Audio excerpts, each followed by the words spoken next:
Because I screwed up so bad.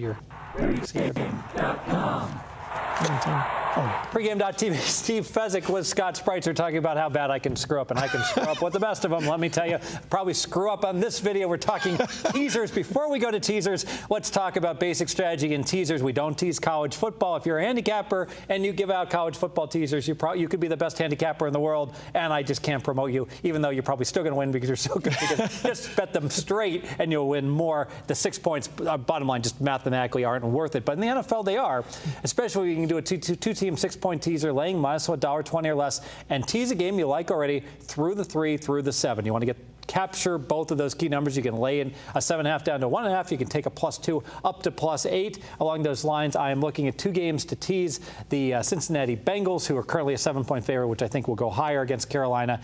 And then for the primetime game, I'm looking at going against the Philadelphia Eagles with the New York Giants +2.5 up to 8.5. And I'm actually looking at 2 sides I like. Anyways, let me start with Cincinnati, Carolina. Scott, thoughts? Well, first thoughts are that Cincinnati, as bad as it looked the other night when they get beat 43-17 by New England, go into the drive charts. I always love to do that. It's something I absolutely have to do on Sunday nights after the games are final. Late night Sunday night, I want to know what teams did. And the thing is about Cincinnati, yeah, they were outplayed in that game. I don't think they would have won anyway against New England.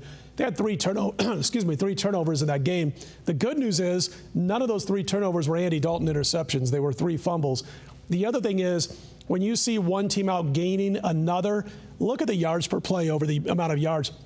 Cincinnati still averaged 6.7 yards per play in that game against New England. So I look at that and I say, you know what? Yeah, it was 43-17, but you add in the unforced miscues by Cincinnati, the yards per play they gained when they were holding on to the football, and all of a sudden it goes from 43-17 probably to more like 26-20 in favor of New England. So yeah, they probably weren't going to win that game anyway, but the good news is they're not that far off from being right back close to that team that everybody last week was touting as the AFC champion coming up later on this season. Yeah, and they got Carolina, and Carolina had their circle the wagons game. They needed the game against the Bears. They were 2-0, then 2-2. They got it. Could have gone either way. All-in effort, and you could just see the stinker coming now with the running backs still all injured, the O-line not 100%, and no receivers. Although Benjamin's been a nice surprise. I like that's the thing is I'm glad you brought that up because he doesn't have Cam Newton a deep threat. Benjamin will be a deep threat, but he's young and he's learning. Right. And if Hardy's banged up, then he doesn't have a safety valve, and all of a sudden it puts more pressure on Benjamin. And I think he's going to be really good. Top level kind of guy if he keeps his head together. I just think it's a matter of he has nobody else to feed off of when they're going downfield. And I don't know the status for Mike Tolbert, the fullback, but he's phenomenal. And so if he's not 100%, even if he plays, that's a big problem for them. Opening up the holes. And he's money on every 3rd and 1. That when you give him the ball, he finds a way to get it. Talk about drive charts real quickly. Like just as an example, I watched what the heck happened with the Tampa Bay game, and here the Saints are up 13-0, and 55-yard field goal. Tampa hits it at the end of the half. It's 13-3, and all of a sudden you blink, and Drew Brees uncharacteristically throws an interception. 13-10 at half. Tampa has one good drive, 17-13. Then they get a pick 6, so it's 24-13 Tampa. But really, what happened is that you could argue the Saints defense had given up 7 points at that point in time. So a little misleading that the Saints. Oh, you got to look at it. I mean, week 1, we go into week 2. And then even after week 2, I remember you brought up Brian Blessing in another video we did, who's a host here in Las Vegas. I've got a crush on the man. I figured that. I see you guys talking all the time in the hallway. I like him a lot. But I got to tell Brian. But anyway, I'm doing this show it was after they won their first 2 games, Buffalo.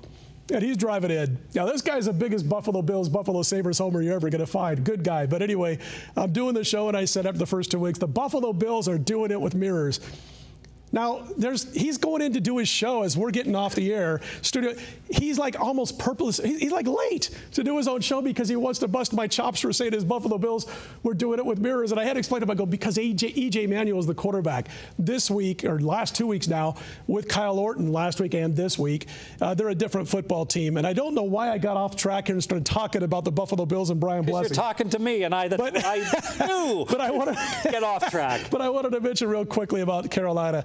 I know what I was going to say. There's a team that was doing it with mirrors early on, and it was helping out that Tampa Bay, the team you were talking about. It was helping out that Tampa Bay had no clue in the first week on either side of the football as far as play calling was going on, and McCown was having a real tough time trying to figure out the opposing defense. But this Carolina defense the last 3 weeks, they have been shredded all 3 games. Yeah, so I like Cincinnati here. I needed something to tease them with, and I do think I'm going to tease them now because it's -7. I think it'll go up to 7.5. Okay. I don't like this Eagle team at all, Scott.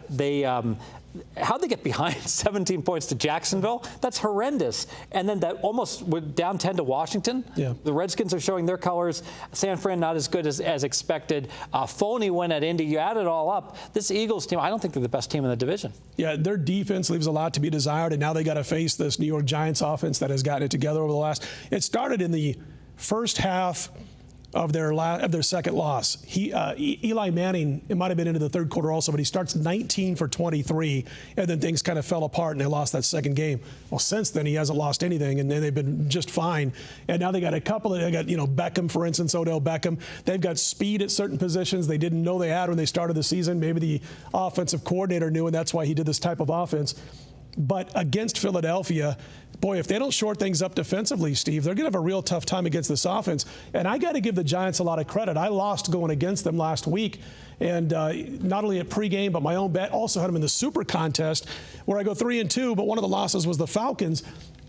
That was the poster game for a sandwich spot. If there's ever going to be one in the NFL, the Giants coming off a divisional game, having this week's game against Philly, Dallas the week after this, yet still were focused enough to win that game by 10. Anyway, I guess we should make this official. Let me make it official here. All right, 2-team teaser. We're going to take the Cincinnati Bengals -7 down to -1. We're going to pair it up with the New York Giants +2.5 up to +8.5. Folks are saying, well, that line might go to 3, Fezzik, and you probably don't want to tease a 3 up to 9. Just bet +3, and that's exactly what I'll do. I'll straight bet them +3 if that happens, because I do think the Giants have an excellent chance to win this game outright. I'll be watching the games on Sunday, but I'll have my secret crush on, no, not you, Teddy Covers. No, not you, Kelly Stewart. Brian Blessing. Wish you were with me, Brian, as we watch our Buffalo Bills and all our other NFL teams rocking and rolling. Thanks for joining us here at pregame.tv. He was funny.